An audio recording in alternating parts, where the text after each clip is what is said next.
बिस्मिल्लाहिर्रहमानिर्रहीम। Today's topic of discussion is medicine evening 6 August. तो question start करते हैं।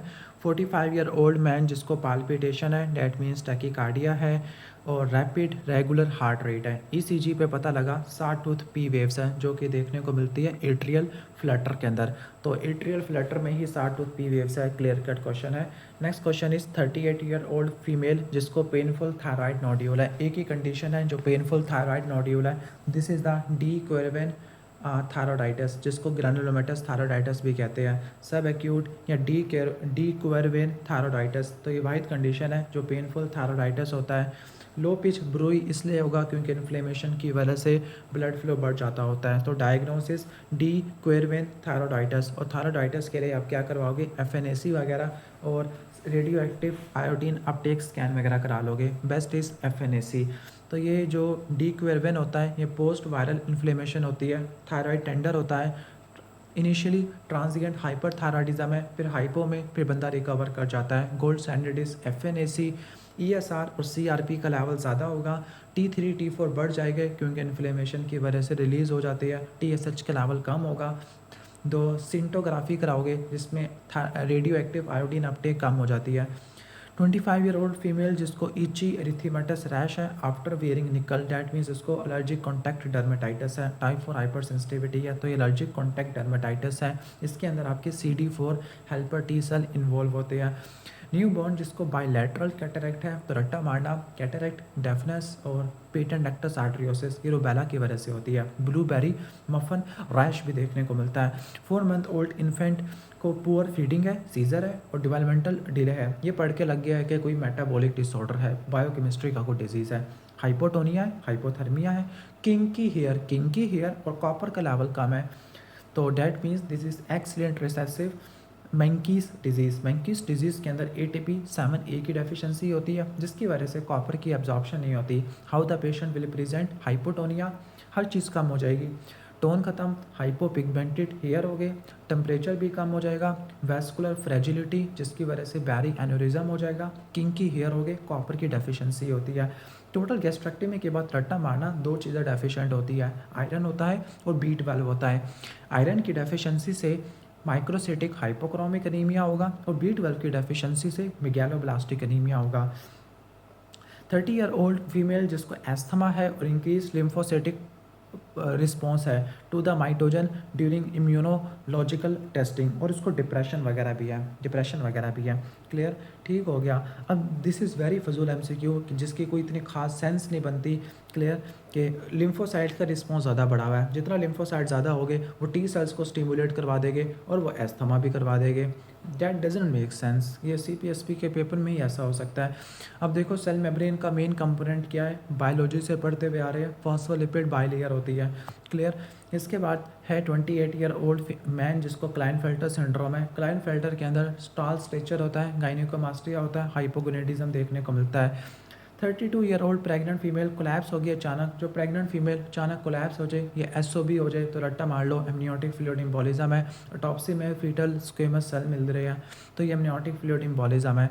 Weakness in lifting the arm above the head, that means के patient over head abduction नहीं कर रहा 90 से ऊपर, और विंगिंग ऑफ स्कैपुला है, डैट मीन्स सिराटस एंटीरियर की पैरालिसिस है। Long thoracic nerve C5 C6 C7 ही रट्टा मार लेना। Clear. 50 year old man with the history of hypertension, उसको एक्यूट इस्केमिक स्ट्रोक है। क्लियर, ठीक हो गया।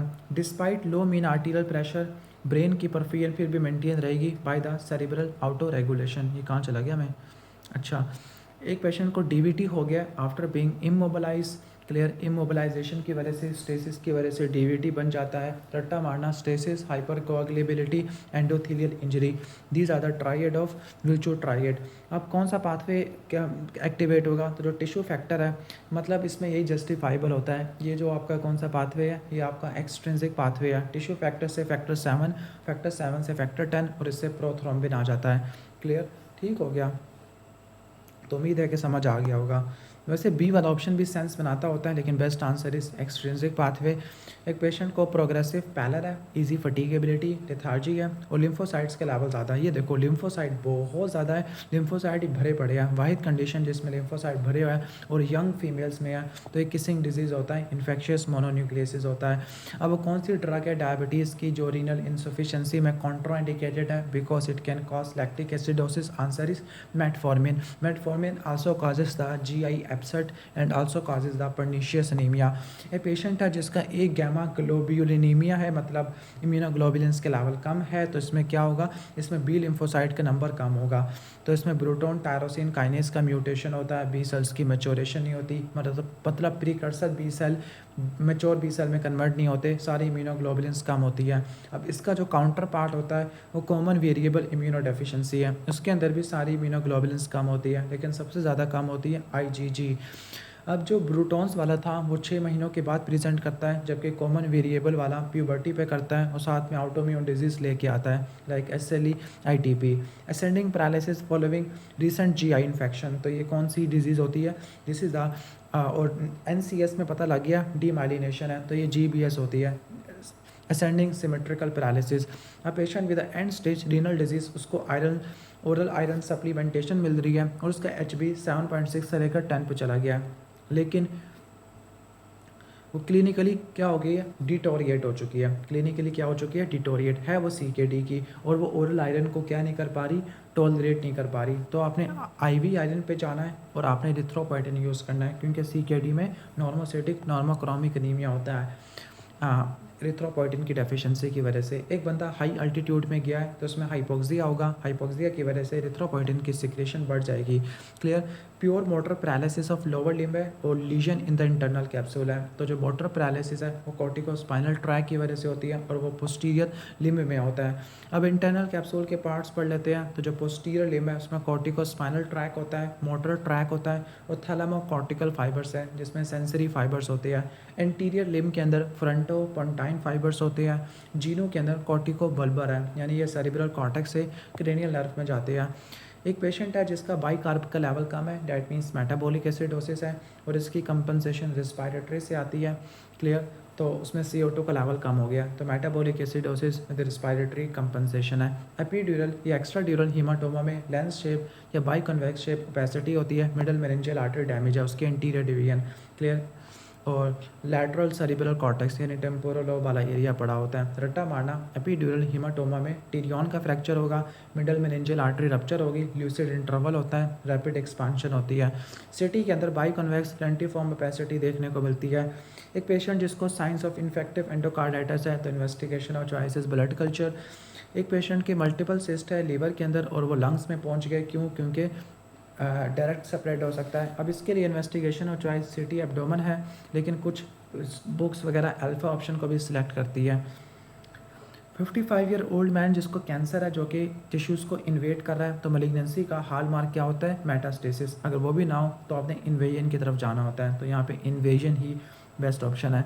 एक पेशेंट को गिलबर्ट सिंड्रोम हो गया है, mild hyper conjugated mild unconjugated hyperbilirubinaemia है ड्यूरिंग द फास्टिंग, तो इसमें UDP ग्लूकोनाइल ट्रांसफेरेज एंजाइम की एक्टिविटी कम हो जाती है। लंग कैंसर वाला पेशेंट है, कौन सा लंग कैंसर है? जो स्मोकर में है, सेंट्रल लोकेशन है, कैविटेटरी लीजन है। I think best answer should be squamous cell cancer. Clear.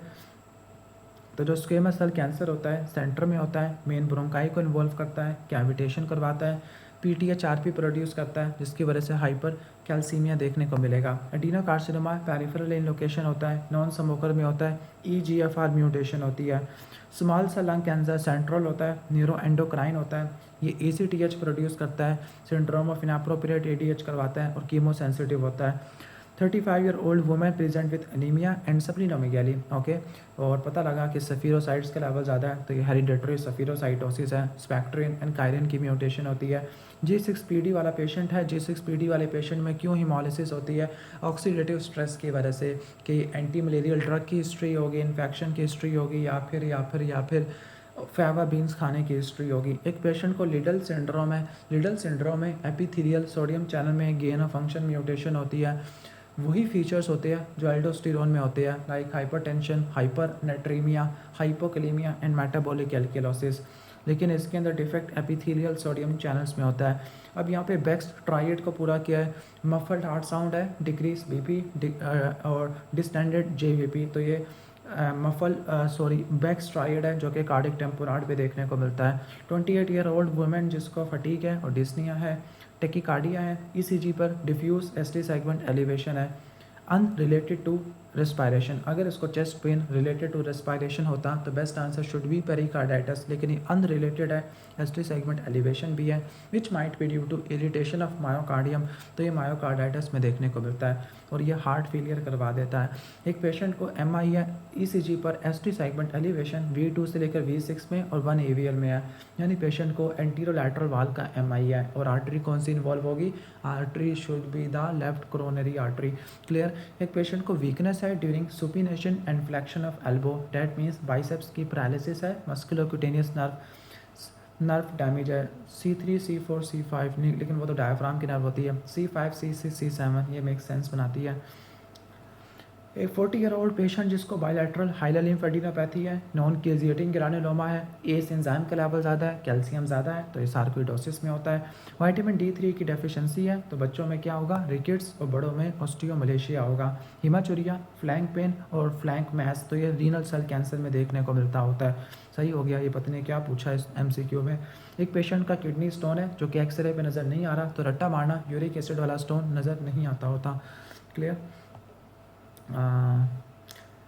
सोर टेस्ट के लिए कौन सा होता है? वो पोटेशियम होता है, और जो आपका खट्टा टेस्ट के लिए सोडियम होता है। बाकी जो बीटर स्वीट और उमामी बचा तो उसके लिए कौन सा होता है? उसके लिए पता नहीं, कोई आयन चैनल्स होते हैं। 30 year old patient complains of severe pain जो कि वॉकिंग से इंप्रूव हो जाता है, तो पेन को मॉड्यूलेट करने वाला एनकैफ्लिन्स होते हैं, मेट एनकैफ्लिन, लियो एनकैफ्लिन, तो ये नेचुरल एनाल्जेसिया सिस्टम होती है। अब हाइड्रोजन पोटेशियम ATPase पंप को इनिबिट करने वाली PPI होती है, प्रोटॉन पंप इनिबिटर, ओमेप्राजोल होती है। एक पेशेंट को डायबिटीज़ है, न्यू ऑनसेट एट्रियल फिब्रिलेशन है और स्ट्रोक है। ठीक हो गया। तो स्ट्रोक की रिकरेंस को प्रिवेंट करने के लिए आपने 48 आवर्स ऑफ एट्रियल फिब्रिलेशन में आपने क्या देनी है? आपने स्ट्रोक एंटीकोगुलेंट देनी है within 48 hours of atrial fibrillation to prevent the stroke. 22 year old man present to the emergency department जिसको राइट लोअर क्वाड्रेंट पेन है, फीवर है और नोजिया है। क्लियर। ये तो अपेंडिक्स की निशानी है, देखो मैक बर्नी पॉइंट में टेंडरनेस है। क्लियर। ठीक हो गया। तो डायग्नोसिस एक्यूट अपेंडिसाइटिस, और अपेंडिसाइटिस में म्यूकोजा और सब म्यूकोजा में न्यूट्रोफिलिक इन्फिल्ट्रेशन होती है। 45 ईयर ओल्ड अल्कोहलिक पेशेंट है जिसको सीवियर एपिगैस्ट्रिक पेन है जो कि बैक में रेडिएट कर रहा है, अमाइलेज लाइपेज का लेवल ज़्यादा है। और कौन सी नेक्रोसिस देखने को मिल रही है? क्लियर। तो कौन सी नेक्रोसिस मिलेगी आपको? फैट नेक्रोसिस देखने को मिलेगी, क्योंकि जो पेनक्रियाटिक लाइपेज है वो टैग को तोड़ देगा, तो ये फैट नेक्रोसिस होती है। Fat necrosis is also seen in case of traumatic fat necrosis. इसके बाद 5 year old child present with truncal ataxia, dysmetria और इंटेंशन ट्राइमर। तो बताया था कि जो ट्रंकल एटेक्सिया वो वर्मिस के लीजन की वजह से होता है, और ये मेडुलोब्लास्टोमा की वजह से देखने को मिलता है। तो ये cerebellar hemisphere dysfunction affecting coordination medulloblastoma की वजह से देखने को मिलता है। एक पेशेंट को वाइड स्प्रेड परपरा और ब्लीडिंग हो रही है, पता लगा कि दोनों टाइम प्रोलॉन्ग है, PT और APTT, और विटामिन कोई लिया नहीं है, तो विटामिन K की डेफिशिएंसी है। Y?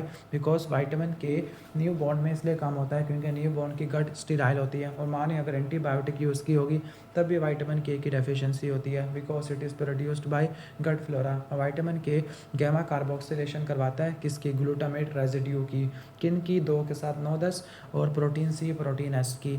65 year old man present with urinary hesitancy, nocturia, weak stream, that means ये लोअर यूरिनरी ट्रैक सिम्टम्स है।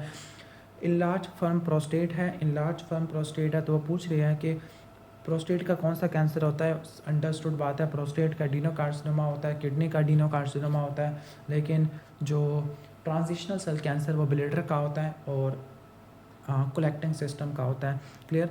तो वो कह रहे हैं कि वायरस कैसे कैंसर कराते हैं, कि कुछ वायरस के पास म्यूटेशन करवाते हैं जो प्रोटोन को जीन को एक्टिवेट करते हैं। कैसे? कि जो वायरस क्या करेंगे, या तो प्रोटोन को जीन को एक्टिवेट कर देंगे, या फिर ट्यूमर सप्रेसर जीन को लॉस कर देंगे, यानी ऑनको जीन में गेन ऑफ फंक्शन म्यूटेशन और ट्यूमर सप्रेसर जीन में लॉस ऑफ फंक्शन म्यूटेशन है। एक पेशेंट है जो डॉक्सीसाइक्लिन यूज़ कर रहा है और इसकी परमानेंट डिस्कलरेशन ऑफ टीथ है। दिस इज़ ड्यू टू जो डॉक्सीसाइक्लिन है वो कैल्शियम को चिलेट करती है during teeth development. Young athlete collapse हो गया ड्यूरिंग द गेम, तो मुझे समझ आता है कि सडन कार्डिक डेथ है which might be due to the hypertrophic obstructive cardiomyopathy. Echo में एसिमेट्रिकल सेप्टल हाइपरट्रॉफी और लेफ्ट वेंट्रिकल की डायनेमिक ऑब्स्ट्रक्शन होती है, तो ये हाइपरट्रॉफिक कार्डियोमायोपैथी में होती है, जिसमें बीटा मायोसिन हैवी चेन और मायोसिन बाइंडिंग प्रोटीन सी उसकी जिसका डिफेक्ट देखने को मिलता है। फीवर, इरिटेबिलिटी, नेक स्टिफनेस यानी मेनिंजाइटिस है। ग्राम पॉजिटिव रॉड, अब ग्राम पॉजिटिव रॉड कौन सा है जो कि मेनिंजाइटिस करवाता है, तो आई थिंक सो लिस्टीरिया ही बचता है। क्लियर। इसके बाद एक पेशेंट है जिसको sudden unilateral pitting oedema of right leg है। क्लियर, और अपनी लेग को मूव नहीं कर पा रहा। ठीक हो गया, सर पिटिंग एडिमा है। हालांकि लिम्फ एडिमा में तो ये ऐसे में स्टेटमेंट ख़राब है, ये अगर ये फिलारियसिस बना रहा है तो इसमें नॉन फिटिंग एडिमा होना चाहिए था, और फिलारियसिस में डाईथाइल कार्बामेजिन यूज़ करते हैं। अब पेशेंट जिसको गर्ड है उसको पीपीआई दी गई है, तो पीपीआई का क्या मैकेनिज्म है, हाइड्रोजन पोटेशियम एटीपीएस पंप को इनिबिट करना ऑन गैस्ट्रिक पेराइटल सेल। इसके बाद एक पेशेंट जिसको कंजेस्टिव हार्ट फेलियर है, डाइजॉक्सिन दी गई है। Digoxin sodium potassium ATPase pump को इनिबिट करती है, उससे indirectly sodium calcium exchanger inhibit होता है, कैल्शियम ज़्यादा होता है, कॉन्ट्रैक्टिलिटी बढ़ती है। 50 ईयर ओल्ड अल्कोहलिक पेशेंट जिसको पेरिफेरल न्यूरोपैथी है। क्लियर। अब इसको कौन सी एंटीबायोटिक नहीं देनी due to disulfiram like reaction, तो रट्टा मारना जो डाइसल्फिराम लाइक रिएक्शन मेट्रोनिडाजोल से और सल्फोनाल यूरिया से होता है, फर्स्ट जनरेशन सल्फोनाल यूरिया से होता है। इसके अलावा प्रोकार्बाजिन से भी होता है। इसमें यह होता है कि जो डाइसल्फिराम होती है वो एल्डिहाइड डिहाइड्रोजिनेस एंजाइम को इनहिबिट करती है, तो जब बंदा अल्कोहल पिएगा तो एस्टल्डिहाइड एक्यूमुलेट होगा और पेशेंट को फ्लशिंग, टैकीकार्डिया, वॉमिटिंग होगी, अल्कोहल क्रेविंग करवा देगी। एक पेशेंट ब्लाइंड फोल्डेड है, उसके हाथ में कुछ रखा गया, उसको पहचाना, तो ये स्टीरियोग्नोसिस होता है। This is due to somatosensory association area. Clear, उसके रोल की वजह से होता है।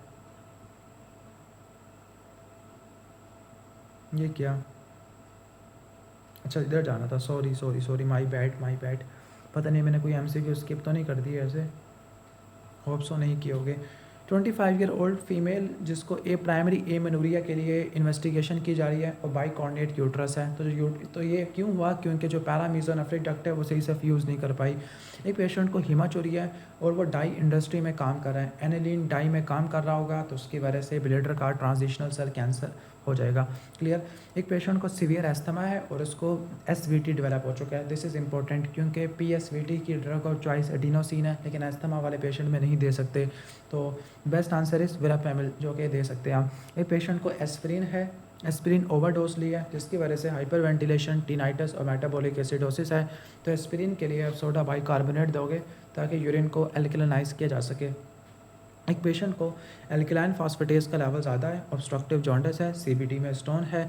अब रट्टा मारना कि स्टोन को निकालने के लिए जब हम ईआरसीपी या फिर सर्जरी करते हैं तो गैस्ट्रोड्यूडेनल आर्टरी डैमेज हो सकती है। गैस्ट्रोड्यूडेनल आर्टरी फर्स्ट पार्ट ऑफ डूडिनम के पीछे जाती है और ये सीबीडी एक्सप्लोरेशन में या विपल्स प्रोसीजर में डैमेज होती है। रट्टा मारना, अगर सीबीडी का स्टोन है तो वो इन्फ्लेमेशन कराएगा which is called acute cholangitis. Acute cholangitis में fever, jaundice, right hypochondriac pain आपको देखने को मिलेगा।